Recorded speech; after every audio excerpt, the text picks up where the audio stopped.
आज के इस पाठ में श्री रामकृष्ण देव कहते हैं कि इस सृष्टि में ईश्वर की मर्जी के बगैर कुछ भी नहीं होता और मनुष्य मात्र किसी भी कर्म को करने के लिए वो केवल एक माध्यम है और एक निमित्त मात्र है। तो इसलिए जब भी कोई कर्म करना चाहिए, जब भी कोई कर्म करते हैं तो उसका फल हमेशा ईश्वर पर छोड़ देना चाहिए और जब तक ईश्वर की इच्छा नहीं होगी तब तक कुछ भी नहीं किया जा सकता। तो इसलिए सारी चीजें ईश्वर पर छोड़ देनी उचित होती हैं और कर्म फल तो ईश्वर पर छोड़ ही देना चाहिए। अगर कोई गृहस्थ भी है तो ये कहा गया है कि एक हाथ अपना ईश्वर के हाथों में देकर चलना चाहिए और दूसरे हाथ से गृहस्थ के कर्म आदि करने चाहिए। और जब ईश्वर की इच्छा होती है तो फिर वो हाथ भी छूट जाता है और दोनों हाथ ईश्वर के कार्यों के लिए आगे बढ़ जाते हैं। तो इसलिए जरूरी यह है कि ईश्वर के कार्य हमेशा अनवरत रूप से करते जाना चाहिए। तो आज का जो मुख्य प्रसंग है वो इसी पर आधारित है। श्री रामकृष्ण बंधन और मुक्ति दोनों ही की कर्त्री वे हैं। उनकी माया से संसारी जीव काम कांचन में बंधा है और फिर उनकी दया होते ही वह छूट जाता है। वे भव बंधन की फांस काटने वाली तारिणी हैं। यह कहकर गंधर्व कंठ से भक्त राम प्रसाद का गीत गाने लगे, जिसका आशय यह है: श्यामा माँ संसार रूपी बाजार के बीच तो पतंग उड़ा रही है, यह आशा वायु के सहारे उड़ती है, इसमें माया की डोर लगी हुई है, विषयों के माझे से यह करी हो गई है, लाखों में से दो ही एक पतंगे कटती हैं और तब तो हंसकर तालियां पीटती है। वे लीलामयी है, यह संसार उनकी लीला है। वे इच्छामयी आनंदमयी है, लाख आदमियों में से कहीं एक को मुक्त करती है। ब्राह्य भक्त महाराज, वे चाहे तो सभी को मुक्त कर सकती है, तो फिर क्यों हम लोगों को संसार में बांध रखा है? श्री रामकृष्ण ने कहा, उनकी इच्छा कि वे यह सब लेकर खेल करें।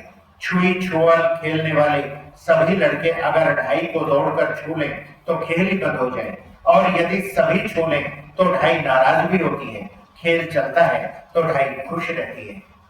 इसीलिए कहते हैं, लाखों में से दो ही एक कटते हैं और तब तो हंसकर तालियां पीटती है। उन्होंने मन को आंखों के इशारे कह दिया है, जा संसार में विचर, मन का क्या कसूर है? वे यदि फिर कृपा करके मन को फेर दें तो विषय बुद्धि से छुटकारा मिले, तब फिर उनके पाद पद्मों में मन लगे।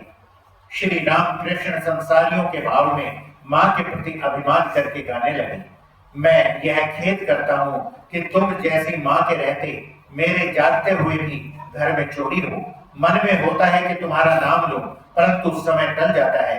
मैंने समझा है, जाना है और मुझे आशय भी मिला है कि यह सब तुम्हारी ही चातुरी है। तुमने न कुछ दिया, न पाया, न लिया, न खाया, यह क्या मेरा ही कसूर है? यदि देती तो पाती, लेती और खाती, मैं भी तुम्हारा ही तुम्हें देता और खिलाता। यश अपयश सुरस कुरस सभी रस तुम्हारे हैं। रसेश्वरी, रस में रहकर यह रस भंग क्यों? प्रसाद कहता है, तुम्ही ने मन को पैदा करके इशारा कर दिया है। तुम्हारी यह सृष्टि किसी की कुदृष्टि से जल गई है, पर हम उसे मीठी समझकर भटक रहे हैं। उन्हीं की माया से भूलकर मनुष्य संसारी हुआ है। प्रसाद कहता है, तुम्ही ने मन को पैदा करते समय इशारा कर दिया है। भक्त ने कहा, महाराज बिना सब त्याग किए क्या ईश्वर नहीं मिलते? श्री रामकृष्ण ने कहा, जी नहीं, तुम लोगों को सब कुछ क्यों त्याग करना होगा?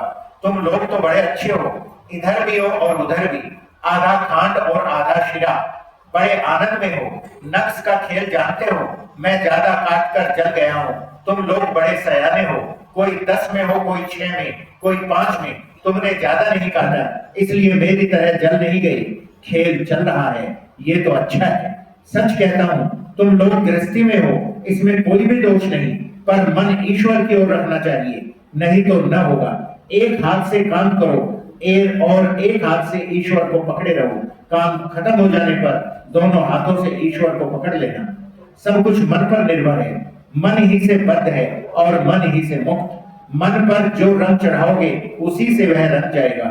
जैसे रंग रेत के घर के कपड़े, लाल रंग से रंगो तो लाल, हरे से रंगो तो हरे, सब्ज से रंगो तो सब्ज, जिस रंग से रंगो वही रंग चढ़ जाएगा। देखो, अगर कुछ अंग्रेजी पढ़ लो तो मुंह में अंग्रेजी शब्द आ जाते हैं, फुट फट इट मिट, और पैरों में बूट जूता सीटी बजाकर गाना, ये सब आ जाते हैं। और पंडित संस्कृत पढ़े तो श्लोक आवृत्ति करने लगता है। मन को यदि कुसंग में रखो तो वैसी ही बातचीत, वैसी ही चिंता हो जाएगी। यदि भक्तों के साथ रखो तो ईश्वर चिंतन, भगवत प्रसन्न, ये सब होंगे। मन ही को लेकर सब कुछ है। एक और स्त्री है और एक और संतान। स्त्री को एक भाव से और संतान को दूसरे भाव से प्यार करता है, किंतु है एक ही मन। धन्यवाद।